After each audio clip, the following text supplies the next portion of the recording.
안녕하세요. 경남대학교 김선영입니다. 오늘 2023년도 한국교양기초교육원 연구 과제를 결과를 발표하게 되었는데요. 본 연구는 원래 4명의 연구진, 그러니까 김선영, 윤승준, 그리고 김인영, 홍수진 교수와 함께 지난 23년 5월부터 12월까지 수행되었습니다. 항상 연구를 하다 보면 시간상의 문제로 좀 아쉬운 면이 많긴 한데요. 그럼에도 분석된 결과 내용을 참석하신 우리 컨설팅 위원님들과 함께 공유를 하면 향후 교양 컨설턴트에 도움이 되지 않을까라는 생각이 듭니다.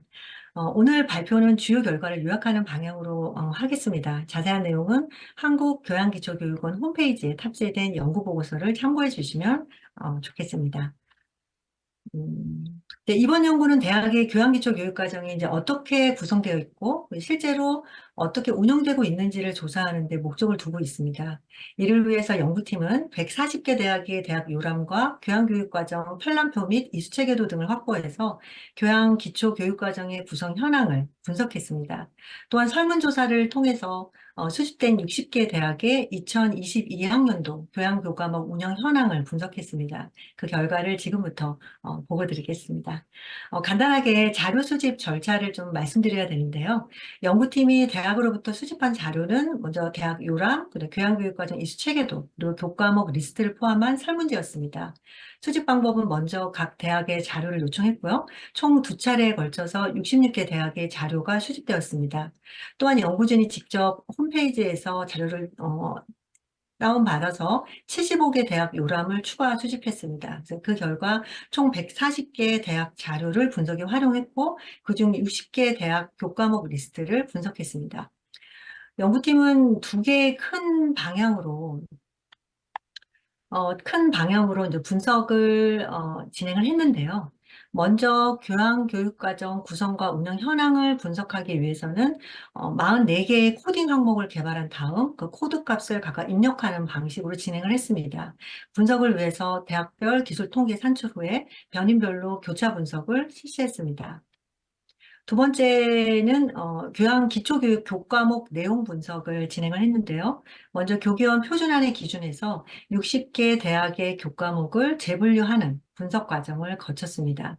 이를 위해서 16분이 교과목 분석에 참여하셨고 각 대학별로 2분 자문위원 그리고 연구진 포함해서 총 3분이 분석을 진행하셨습니다. 코드값은 27개의 항목이 구성되어 있고 이 내용에 관련해서는 연구보고서에 기술되어 있으니 참고하시면 될 것 같습니다. 어, 다음은 이제 이번 연구에 참여한 140개 대학 정보입니다. 참고하시면 될 것 같고요. 지금부터 이제 연구 결과를 보고하겠습니다. 먼저 대학 교양교육 목표와 관련해서 키워드 분석을 진행을 했었는데요.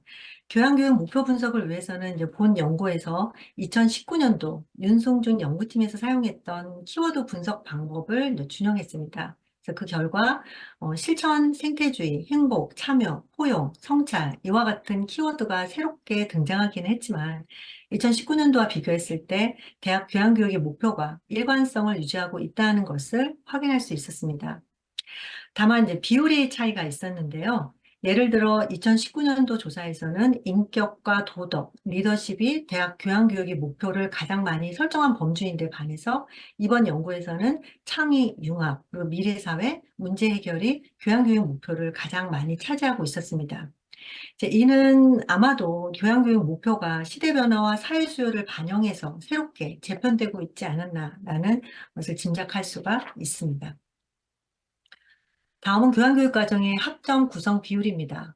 2020학년도 평균 졸업 요구 학점은 129.42 학점이고, 이 중 전공에서 요구하는 이수 학점은 65.48 학점, 즉 50.63%고요. 교양에서 요구하는 이수 학점은 34.60 학점, 26.82%로 나타났습니다. 2019년도와 2022년도를 비교했을 때 교양 이수 학점은 동일하게 26.82%를 나타냈는데, 물론 30%를 넘기지는 못했지만 비율이 유지되고 있음은 확인할 수 있었습니다. 계열별로 교양교육과정 학점 구성 현황을 살펴보면 자연계열과 공학계열의 교양 이수학점 비율이 상대적으로 높고 인문계열과 사회계열이 낮은 것으로 나타났는데 이 결과는 아마도 자연 및 공학 계열의 경우에 전공 이수에 필요한 기초 교과목들이 교양교육 과정에 편성하여 이수했기 때문인 것으로 보여집니다. 다음은 계열별 교양 이수학점을 설립 유형별, 그리고 권역별, 그리고 규모별로 분석했을 때의 결과입니다. 설립 유형별로 분석했을 때는 국공립대학의 교양 이수학점 비율이 사립대학에 비해서 상대적으로 낮았고, 권역별로 살펴보았을 때는 부울경 지역의 교양 이수학점 비율이 가장 낮았고, 호남 제주 지역이 가장 높았습니다. 그리고 규모별로 살펴보았을 때는 2만 명 이상의 대규모 대학에서는 교양 이수 학점 비율이 다른 규모의 대학에 비해서 상대적으로 낮은 것으로 파악됐습니다. 다만 이제 이러한 결과는 통계적으로 유의미한 차이를 보이지는 않았습니다. 다음은 교양기초교육과정의 구성 체계입니다. 교양기초교육과정을 구성하는 체계는 물론 대학마다 다르겠지만 일반적으로 대분류와 하위분류 영역으로 구성하는 중층 체계를 이루고 있었습니다. 또한 대분류 영역과 하위분류 영역 모두 교육 내용을 기준으로 구성하는 대학이 가장 많았고요. 다만 이제 대분류와 하위분류 기준은 대학 규모에 따라서 통계적인 어떤 유의한 차이가 있었는데요. 예를 들어 대분류의 경우에 모든 규모의 대학에서 교육 내용을 기준으로 분류한 것과는 달리 2,000명 미만의 소규모 대학의 경우에는 이수 방식을 기준으로 분류한 대학이 가장 많은 것으로 나타났습니다. 다음은 교양기초교육과정의 학점 구성입니다.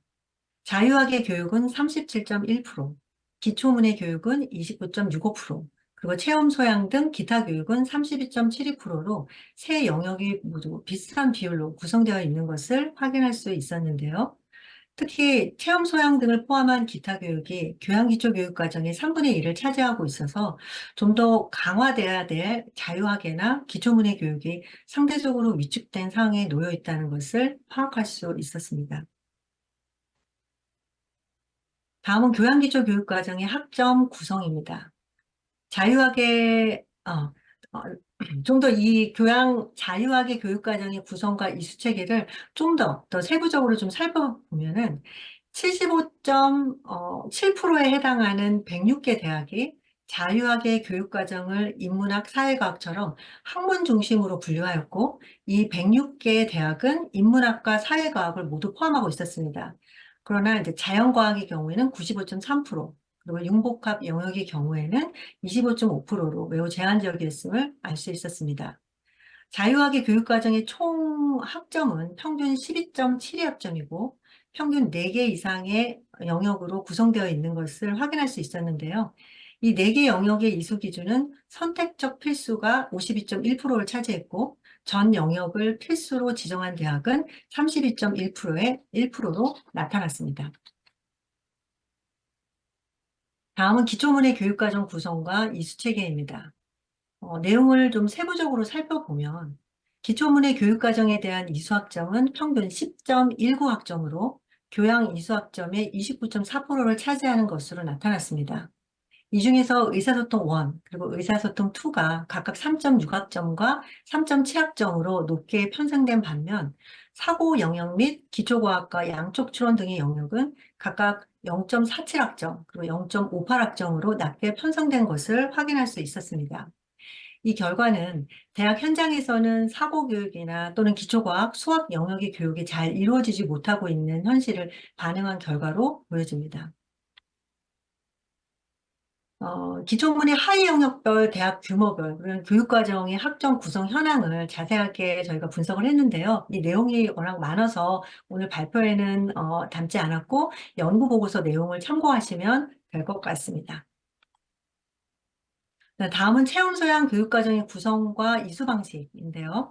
체험소양 교육과정의 하위 영역을 선행연구를 참고해서 7개로 구분해서 분석을 했습니다. 그래서 분석한 결과 대학 적응 및 진로 영역에 해당하는 교과목을 편성한 대학이 76.5%로 가장 많았고 그 많은 대학에서 교양 필수로 운영하고 있었습니다. 이 체험소양과 관련해서도 굉장히 다양하게 분석이 이루어졌는데 그 내용이 굉장히 방대해서 연구보고서를 좀 참고하시면 될 것 같습니다. 다음은 교양기초교육 전담 조직 및 구성 현황입니다. 140개 대학 중 교양교육 전담 조직이 등록되어 있는 대학은 총 132개 대학으로 94.3%였으며 이 중에 99개 대학, 그러니까 70.7%는 전담 조직 부서장이 교무위원급으로 부임되어 있었습니다. 또한 교양교육과정 관련 위원회가 존재하는 대학은 129개 대학인 90.1%로 확인되었습니다. 2019년도 연구와 비교했을 때 교양교육 전담 조직을 설치한 대학의 비율이 약 4포인트 이상 증가했고요. 부서장을 교무위원급으로 위촉한 대학의 비율도 약 4% 이상 정도 증가했습니다. 이는 교양교육 전담 조직의 위상이 점점 높아지고 있다는 것을 결과로 보여준다고 볼 수 있겠습니다. 다음은 이제 교양 기초교육과정 편성 및 내용입니다. 60개 대학의, 이제 60개 교과목 분석을 한 그 대학에 대한 설명이고요. 참고하시면 될 것 같고. 앞서 말씀드렸듯이 교과목 분석을 위해서는 16분의 자문위원을 위촉했었는데요. 동일 교과목에 대해서 2명의 자문위원과 연구진이 분석하는 작업을 진행을 했었습니다. 물론 이제 과목명만 보고 교과목을 판단하는 것은 정확도 면에서 한계가 있을 수 있는데, 그럼에도 교과목 분류에 대한 평정자 간의 신뢰도가 상당히 높게 일치하는 것으로 보여서 어느 정도는 분석의 신뢰도가 있다는 점을 말씀드리고 결과를 발표하겠습니다. 먼저 교양 교과목 전체 개설 현황입니다. 60개 대학의 39,890개의 교과목을 7개 영역으로 분류했을 때 기초문의 교육과정 교과목이 47.6%로 가장 많았으며 융복학 교과목이 0.6%로 가장 적게 개설된 것으로 나타났습니다. 특히 인문학, 사회과학, 자연과학을 포함한 자유학의 교과목은 22.64%로 나타났는데요. 이는 기초문의 강좌 규모의 절반도 미치지 못하는 비율이고 상대적으로 또 체험소양 교과목 개설 비율은 매우 높은 것으로 나타났습니다. 다음은 기초문의 하위 영역별 교과목 개설 현황입니다. 의사소통 2 교과목은 46.9%로 가장 많이 개설되었고요. 반면 사고 영역의 교과목은 4.0%로 가장 적게 개설되어 나타났습니다. 여기서 이제 주목할 점은 사고 교육을 위한 교과목이 지나치게 적게 개설되고 있다는 점인데요. 교양기초교육 목표 중에 하나가 주체적, 비판적 사고 능력 함양인데 현재 대학의 비판적이거나 논리적 사고 교육이 제대로 이루어지고 있는가라는 좀 의구심이 드는 결과였습니다. 결국 대학에서는 사고 교육이 부실한 상태에 놓일 수밖에 없다라는 것을 알 수 있었고요. 또한 앞서 살펴보았던 내용 중에서 대학의 교양교육 목표에서 창의, 융합, 미래사회 문제 해결 이런 키워드가 지금 1순위로 나오지 않았습니까? 근데 이 창의 융합을 강조하는 추세인데 사고 영역 교과목 개설은 빈약하게 나오고 있는 이 현실은 결국 대학이 추구하는 교양교육 목표와 그 목표를 실현하기 위한 실천 전략 사이에 상당한 차이가 발생하고 있다라는 것을 알 수 있었습니다. 이제 구체적으로 이제 영역별로 잠시 살펴보면 인문학 하위 영역별에서는 역사 과목이 27.5%로 가장 많이 개설되었고요. 종교학 과목은 4.1%로 가장 적게 개설된 것을 확인할 수 있었습니다. 사회과학 영역 하위 영역별 교과목 개설 현황은 사회학과 문학 과목이 34.3%로 가장 많이 개설되었고 상대적으로 정치학 및 경제학 개설 비율이 낮은 것으로 파악됐습니다. 다만 이제 이 부분에 있어서는 이제 일부 교과목들이 이제 내용의 특성상 정치학이나 경제학으로 분류되기보다는 사회학으로 분류되었을 가능성도 배제할 수가 없는데요. 현재 이 분석이 교과목 제목만 보고 판단했기 때문에 이런 내용이 좀 어려울 수가 있습니다. 따라서 이 결과에 있어서는 해석에 주의가 필요합니다. 다음은 이제 자연과학 하위 영역별 교과목 개설 현황입니다. 이 중에서 이제 물질과학 교과목이 45.3%로 가장 많은 것으로 나타났습니다. 체험 소양의 경우인데요. 체험 소양 하위 영역별 교과목 개설 현황을 보면 6개의 영역으로 구분을 해서 이렇게 살펴봤을 때 적응과 진로 교과목이 39.3%로 가장 많이 개설된 반면 정서적 체험 그리고 사회적 체험 교과목 비율은 상대적으로 매우 낮은 것으로 파악됐습니다. 특히 취창업 교과목 비율도 18.9%로 나타나서 체험 소양 영역에서 두 번째로 높은 것으로 파악됐습니다. 다음은 교양 교과목 운영 현황입니다. 먼저 강좌 규모로 살펴보았을 때 31명에서 50명으로 구성되는 교과목이 37.3%로 가장 많았습니다. 다만 기초문해 교과목과 체험 소양 교과목의 경우에는 1명에서 20명 등의 소규모 강좌 비율이 높았던 반면에 자유학예 및 융복학 교과목의 경우에는 중대형 규모 강좌 비율이 높은 것으로 파악됐습니다. 이는 강의 중심 교육으로 교양 교육이 이루어질 가능성이 높고 실제로 이루어지고 있을 수 있기 때문에 교양 교육을 위한 어떤 교수학습 부분에 이제 부정적인 영향을 미칠 수밖에 없다라는 것을 알 수가 있었고요. 이수 방식의 경우에는 기초문해와 체험 수학 영역의 교과목들이 이제 필수로 운영되는 비율이 높은 반면에 자유학의 영역의 교과목들은 선택적으로 운영되는 비율이 높은 것으로 파악됐습니다. 도구 과목이라 할 수 있는 기초문해 교과목이 필수로 이수하도록 하는 데에 비해서 실제로 자유학의 교과목은 선택적으로 이수하게 하는 것은 어떻게 보면 자칫 교양 기초교육이 도구화를 초래할 우려가 있다는 점에서 우리가 개선의 여지가 있다고 판단됩니다. 다음은 담당 교원의 경우입니다. 교양교육에서 담당 교원은 전임 교원 비율이 50%가 넘었고요. 평가 방식의 경우에는 체험 소양 영역을 제외한 나머지 영역에서는 상대 평가를 실시하고 있었습니다. 각 세부 영역별 운영 현황도 자세하게 분석이 되어 있는데 그 보고서를 확인해 주시면 될 것 같습니다. 다음은 기초문의 5영역별로 교과목의 교육 내용과 운영 현황을 말씀드리겠습니다. 먼저 의사소통 원 영역에서는 이제 글쓰기 강좌가 63.0%로 가장 많이 개설되었고요. 그 다음으로 고전 및 명절 읽기가 명절 읽기 강좌가 20.8%로 높았습니다. 의사소통 원의 이제 학점과 강좌 규모 그리고 이수 방식을 살펴보았을 때 학점은 고전 읽기나 명절 읽기 과목을 제외하고는 2학점으로 구성이 되어 있었고 강좌 규모는 모든 교과목에서 31명에서 50명 강좌 규모로 운영되고 있었습니다. 사실 글쓰기 강좌의 경우에 교육 성과를 고려했을 때 30명 미만으로 운영할 것을 저희가 컨설팅 할 때 항상 권장을 하고 있는데 이번 조사 결과에서는 30명 미만 강좌가 50.2%로 겨우 절반을 넘긴 상태입니다.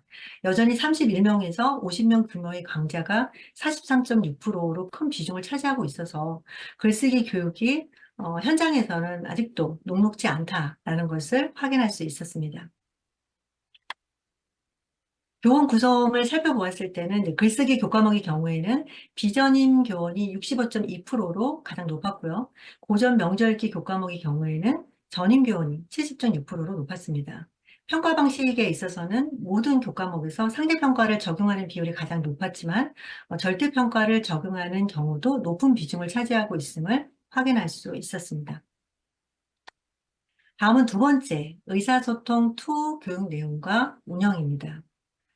의사소통 2에서는 영어 교과목이 75.9%로 가장 많았습니다. 영어 과목을 다 모았을 때 구체적으로 영어 회화 및 생활 영어 그리고 학술적 성격의 영어 강좌의 비율이 각각 30.2%와 29.4%로 가장 높게 나타났습니다. 의사소통 2 영역의 학점과 강좌 규모, 그리고 이제 이수 방식, 교원 구성, 평가 방식 등을 종합적으로 살펴봤을 때 영어 교과목에 한해서 영어 교과목의 경우에는 2학점 또는 회화의 경우에는 1학점으로도 많이 운영이 되고 있었는데요. 2학점으로 구성이 되고 그리고 1명에서 20명 소규모 강좌가 많았습니다. 또한 필수 교과목으로 개설하고 있었고요. 전인교원 비율이 매우 높고 평가 방식은 상대평가가 우세했지만 절대평가도 20%에서 30% 정도 비율이 적용되고 있다는 것을 파악할 수 있었습니다. 어찌 보면 가장 이상적인 운영 방식이 진행되고 있지 않나라는 생각이 드는데요. 다음은 이제 사고 영역입니다. 기초문해 교육과정의 하위 영역 중에서 강좌 자체가 가장 적게 개설된 분야가 바로 이 사고 영역이었는데요. 그중에서 그 개설된 과목 중에서 세부 내용을 좀 살펴보면 비판적 사고가 42.8% 가장 많이 개설되었습니다. 그리고 그 다음으로는 창의적 사고가 29.2%, 논리적 사고가 10.7%로 개설되고 있었습니다. 사고 영역의 학점, 강좌 규모, 그리고 이수 방식, 그리고 교원 구성, 평가 방식을 종합적으로 좀 살펴보면 사고 영역의 강좌들은 이제 비전임 교원 비율이 높았고요. 31명에서 50명 규모의 강좌가 주로 개설되고 있었습니다. 또한 대면 방식으로 진행됐지만 또 상대 평가를 적용한 경우도 일반적으로 있었습니다. 이와 같은 결과, 즉, 개설 강좌 수가 절대적으로 적고, 그리고 대부분이 비전임 교원으로 담당을 하고 있으며, 강좌 규모가 소규모가 아닌 30에서 50명이라는 중규모 이상의 이러한, 환경은 향후 이제 사고 교육을 위한 대학 지원이나 교육 여건이 개선할 필요가 있지 않나라는 결과를 보여줬다고 할 수 있습니다.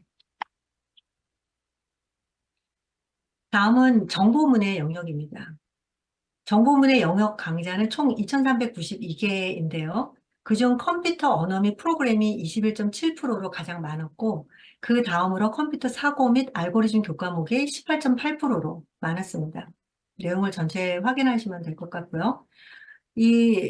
정보문의 영역에 있어서 이제 학점, 강좌 규모, 이수 방식, 교원 구성, 평가 방식 등을 좀 살펴보면 정보문의 교과목은 주로 31명에서 50명 규모의 강좌로 개설되고 있는 비율이 높았고요. 대면으로 진행이 됐고, 그다음에 2학점이 필수 교과목으로 운영이 되고 있었습니다. 또한 상대 평가를 적용하는 경우가 일반적이었습니다. 그리고 전임 교원이 담당하는 비율이 높은 것으로 확인됐습니다. 다음은 이제 기초과학, 수학, 양쪽 추론 영역입니다.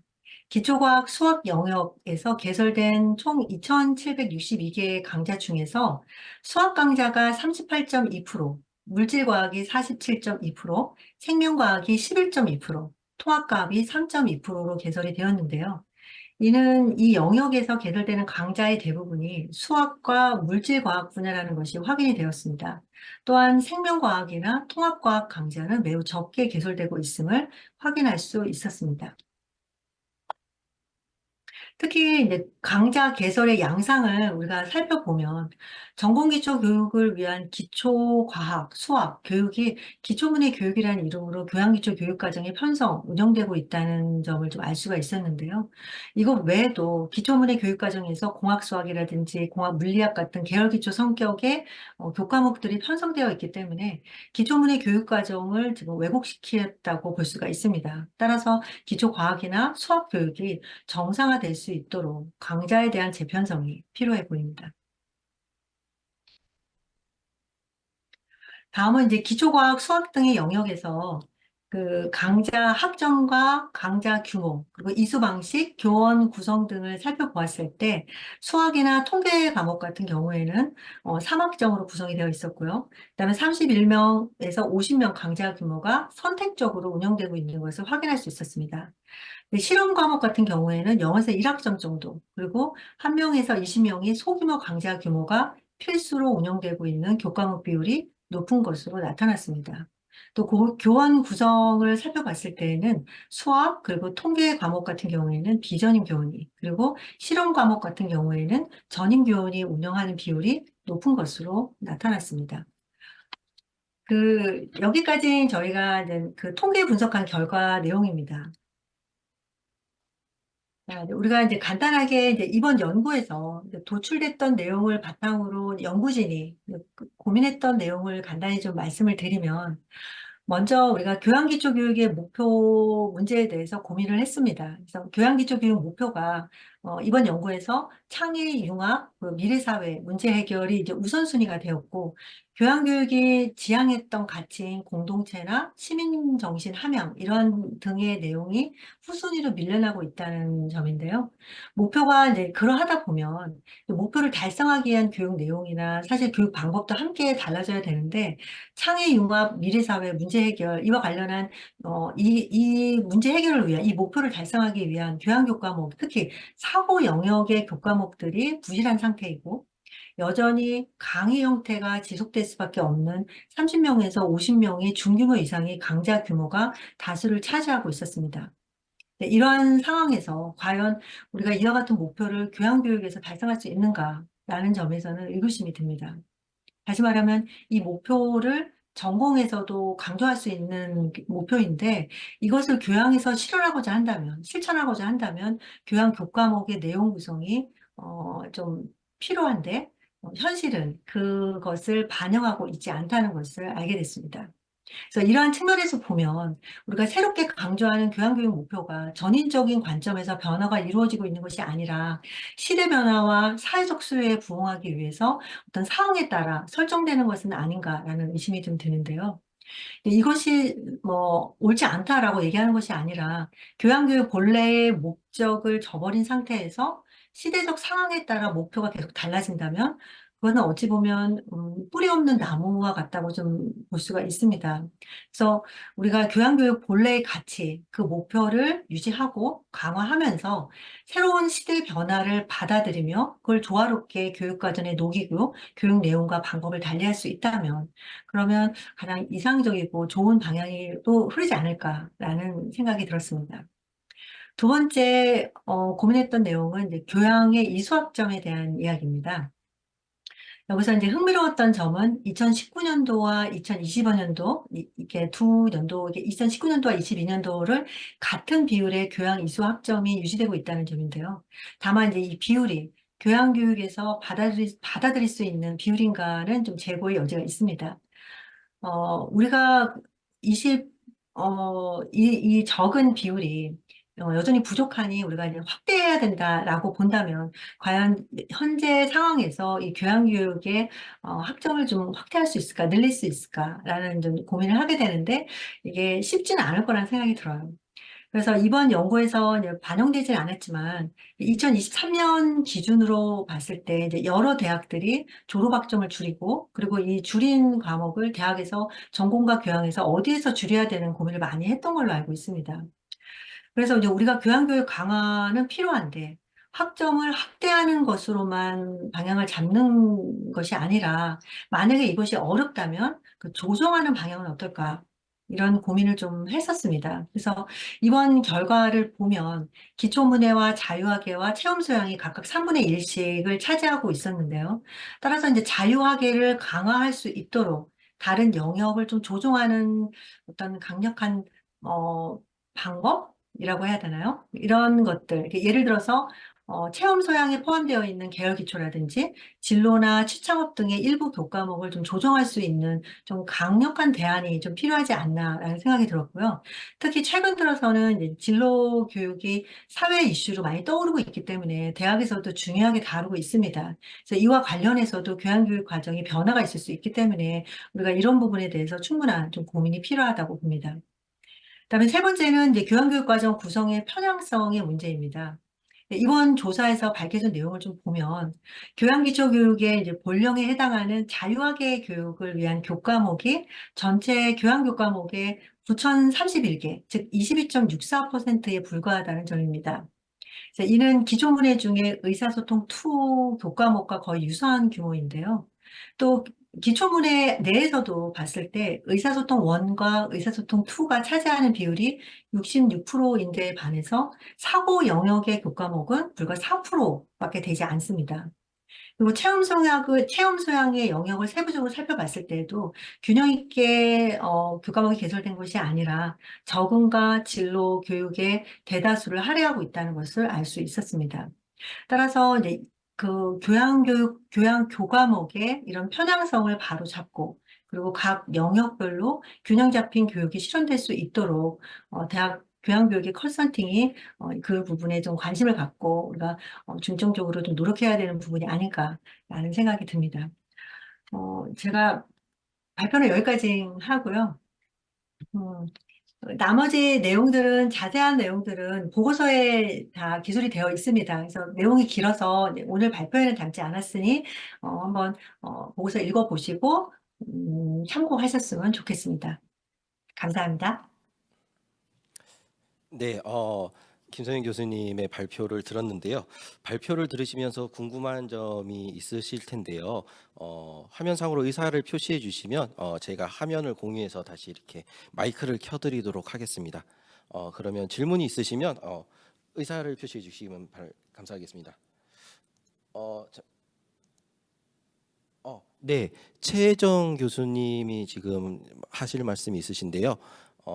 화면에 최혜정 교수님과 김선영 교수님 저 이렇게 좀 띄워주시겠어요? 네네. 김선영 교수님 발표 너무 감사합니다. 너무 재밌게 잘 들었고요. 정말 연구 열심히 하셔가지고 저희한테 지금 어떻게 한국 교양교육이 돌아가고 있는지 잘 볼 수 있게 해주신 것 같아서 굉장히 도움이 많이 됐습니다. 근데 이제 한 가지 궁금했던 게 있었는데, 이제 사고력 과목이 너무 적다는 거가 저도 보면서 굉장히 충격적이기도 했는데요. 그러면서도 동시에 이거를 어떻게 분류했길래 사고 영역이 4%라고밖에 안 나올까라는 생각이 들었어요. 그러니까는 예를 들어서 뭐 기초 문해 교육이라든가 컴퓨터 프로그래밍 같은 거는 사실은 제목을 보면 금방 알 수가 있는데 사고력이라는 거는 음, 제목에 사고력이 없어도 사고력을 늘릴 수 있잖아요.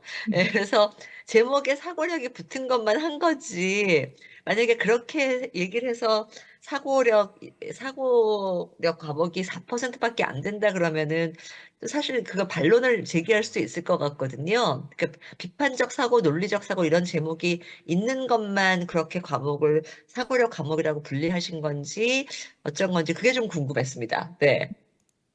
네, 제가 아까도 말씀드렸지만, 이제 그 자문위원들께서 이제 교과목을 분리하는 과정에 있어서 저희가 그런 교육과정에 대한 전반적인 내용을 보여드린 것이 아니라 교과목 제목만 보내드렸거든요. 그래서 교수님들께서 판단하시기에 이제 교과목 제목을 보고 이제 판단을 하신 거죠. 그래서 방금 최혜정 교수님 말씀하신 것처럼 아마 이제 제목을 이제 보고 확인하셨을 텐데, 그것 외에도 이제 지금 교과목 분석 자체에서도 우리가 조금은 고민해야 될 것이 이게 어떤 교육과정이나 커리큘럼 전체를 다 보고 분석했다기보다는 제목만 보고 분석을 했기 때문에 어느 정도 오류가 있을 수도 있을 것 같습니다. 다만 이제 이게 또 전체 대학도 아니고 60개 대학이고 그래서 이 수치가 당연하다라기보다는 이런 경향성이 있으니 우리가 좀 더 관심 있게 사고 교육을 좀 하고 또 이런 쪽의 분야를 좀 개발할 수 있는 쪽으로 좀 관심을 갖자라는 정도로 좀 해석할 수 있으면 될 것 같습니다. 혹시 우리 연구팀 중에서 또 추가적으로 말씀해 주실 교수님 계신가요? 윤승진 교수님이 자꾸 보이는데.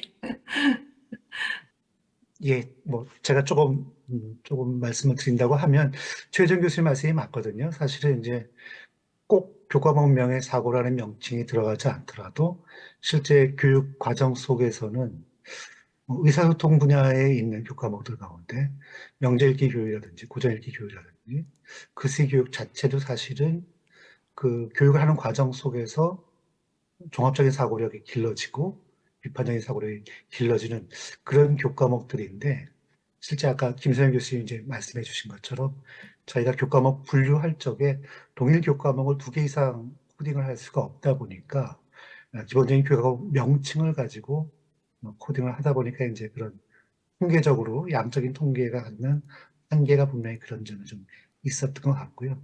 실제로 말씀하신 어떤 그런 부분을 고려하면 사고 교육이 이렇게 적지는 않다. 그거는 뭐 틀림없을 것 같은데 그럼에도 불구하고 어떤 비판적인 사고 내지는 논리적인 사고, 뭐 종합적 사고 같은 어떤 그런 특정한 어떤 사고력 함양을 위해서 이루어지는 교육을 전제로 한 교과목은 상당히 많이 개설되고 있지는 않다.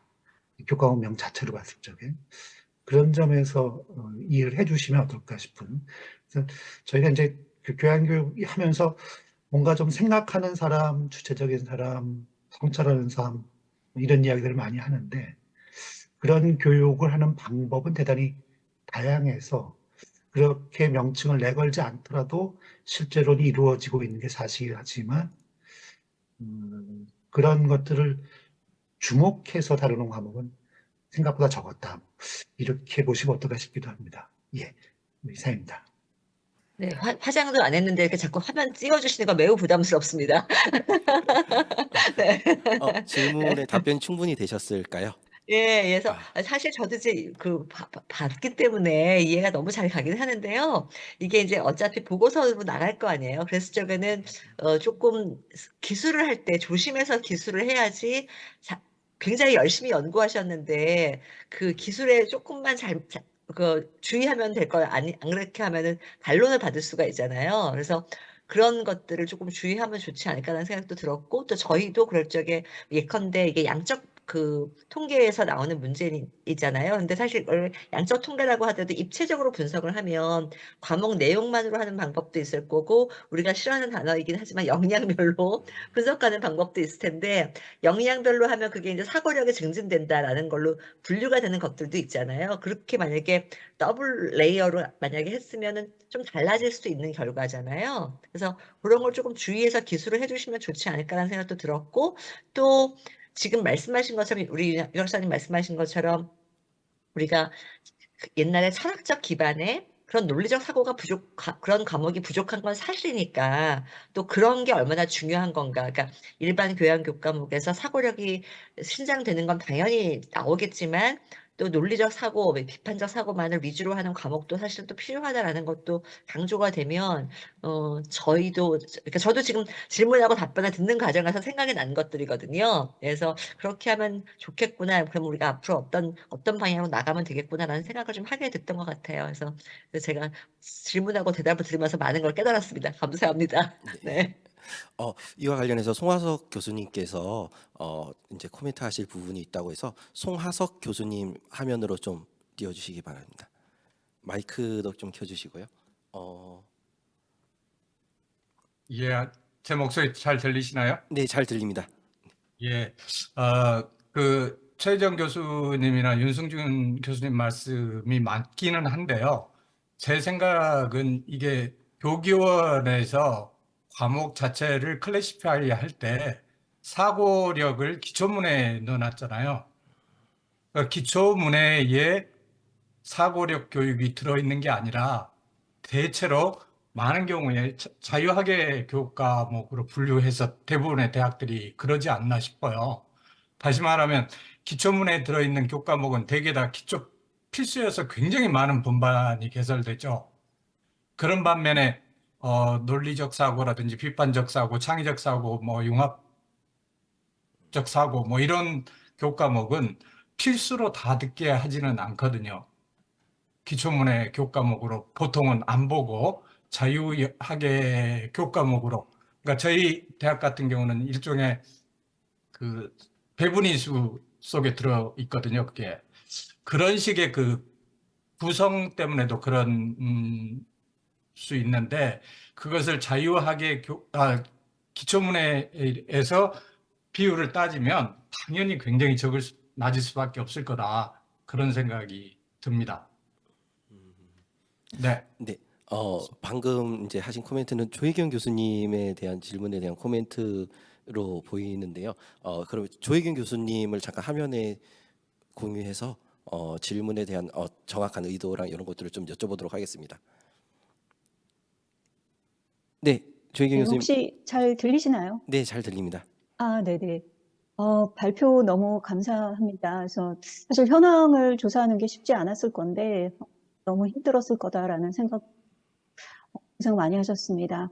근데 이제 사고교육 관련해서 사실 교과목명만 하다 보니 한계가 분명히 있었음을 연구진도 이제 아마 인지하고 계셨던 것 같은데, 이게 또 하나는 뭐냐면 이제 학교마다 교양 시사 학점이 제한되고 기초문해에서 사실 글쓰기 기초라든지 글쓰기 관련 교과목을 먼저 이제 우선시하는 경향들이 좀 있는 것 같아요. 이거는 객관적인 데이터가 있는 건 아니지만, 그럼 그 교과목을 개설을 하다 보면 사고 관련 교과목을 기초문해 영역에 편성하는 게 상대적으로 밀리지 않았나라는 생각도 들어서 에 대한 것 추가적으로 필요가 있겠다라는 생각이 들고, 그리고 또 관련해서 기초문해에서 아까 BSM과 양적 추론형 교견 표준안에 있는데 그 부분은 사실 저희가 컨설팅 가서도 고민하는 부분도 해요. 그래서 그 부분도 자유학에도 그 자연과학 부분에 수학이라든지 그런 부분이 있기 때문에, 그래서 어떤 식으로 이제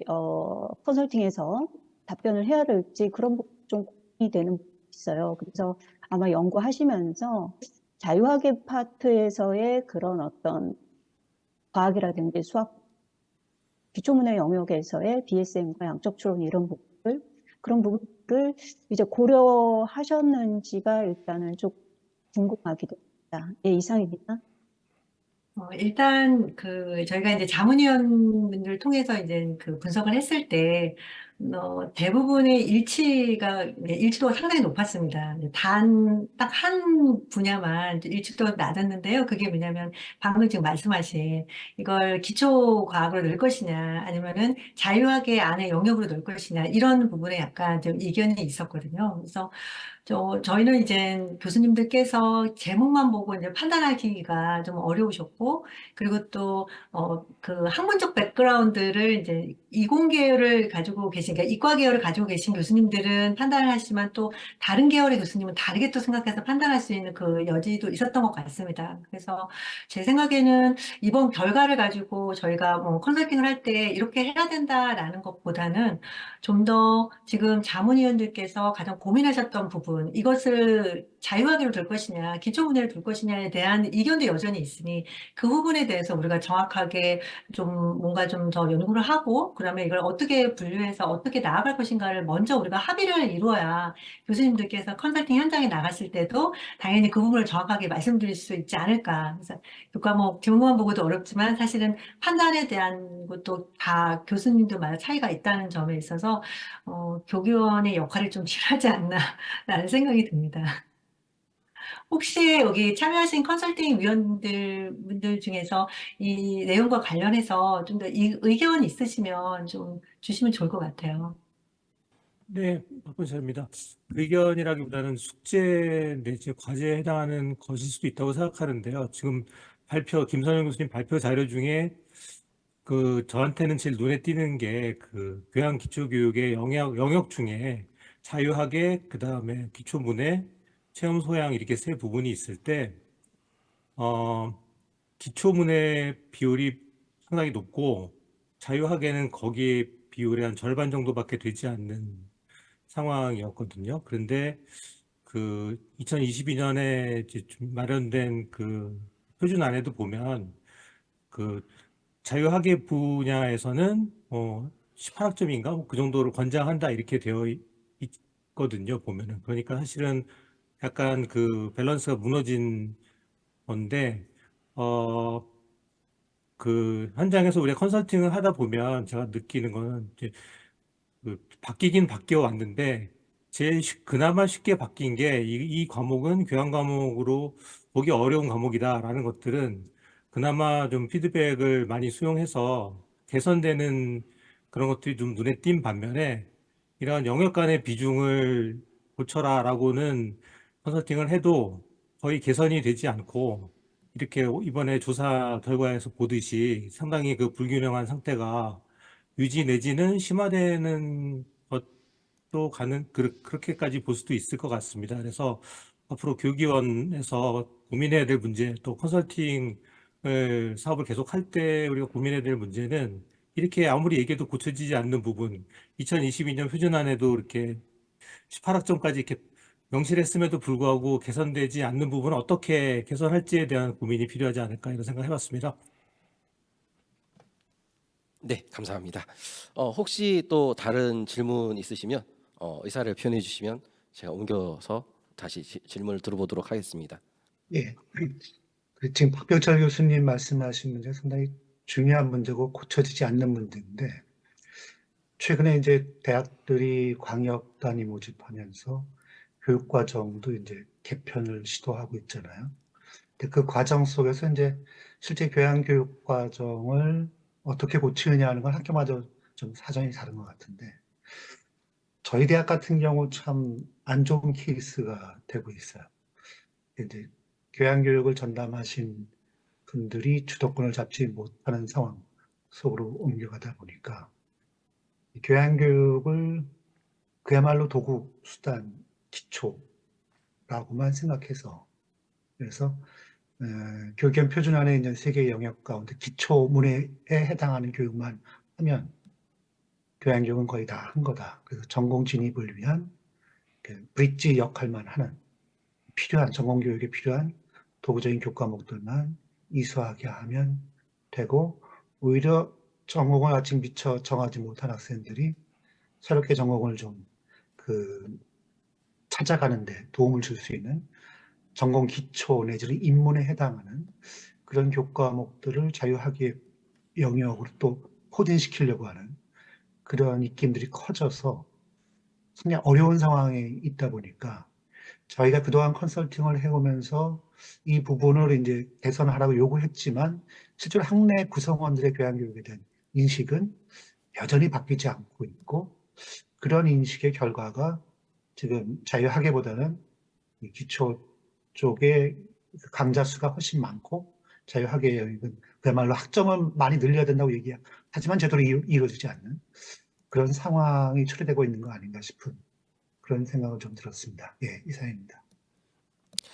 네, 송하섭 교수님께서 또 한 말씀 하실 말씀이 있으셔서 네, 송하섭 교수님 말씀해 주시면 됩니다. 예, 제가 이번 주에 소식을 하나 들었는데 방금 윤승준 교수님 하신 말씀과 관련돼서 대학마다 이제 그 평가 인증, 기관 평가 인증 때문에 여러 가지 준비를 하고 그랬었지 않습니까? 그리고 그와 관련돼서 교육부가 교양교육의 최소 이수학점을 25% 이렇게 제안을 했었죠. 그랬었는데 제가 받은 공문 하나가 사립대 총장협의회인가? 혹시 여기 워낙에 많은 곳에서 대학에서 오신 컨설턴트들이 계시니까 뭐 아실 수도 있는데 사립대 총장협의회에서 그 개선안을 수정해달라고 요청을 하겠다, 동참해달라라는 식의 그런 공문이었어요. 근데 그게 뭐냐면 25% 그거 폐지해달라, 자율로 하게 해달라라는 거였습니다. 그래, 그게 무슨 소린가 읽어봤더니 제가 받은 느낌은 우리 그렇게까지 할 수 없다라는 뜻 같았어요. 그리고 대신 비교과로 교양 많이 하겠다. 그래서 비교과 교양 프로그램을 평가에 넣어달라. 이런 내용이었어요. 이런 것에 대해서 교기원 차원에서 어떤, 그러니까 굉장히 열악해지기, 지금, 심각한 상황이 될 수도 있겠다라는 그런 생각이 들었거든요. 그래서 여기에 대해서 윤 교수님 말씀하시길래 갑자기 그 생각이 나서 어떤 식으로 더 피폐해질 건가 그런 걱정이 돼서 한 말씀 드렸습니다. 네, 감사합니다. 그 사주기 평가의 25%가 되었고 사립대 총장협의회에서 이제 그런 안이 올라온 것도 이제 저도 대교협 그 공문을 통해서 봤는데 이 부분은 이제 저희가 새롭게 구성되는 그 기획위와 연구위에서 고민해서 새로운 대안을 한번 찾아보도록 하겠습니다. 네, 더 질문 있으신 분이 있으실까요? 의사를 표명해 주시면 화면으로 옮겨드리겠습니다.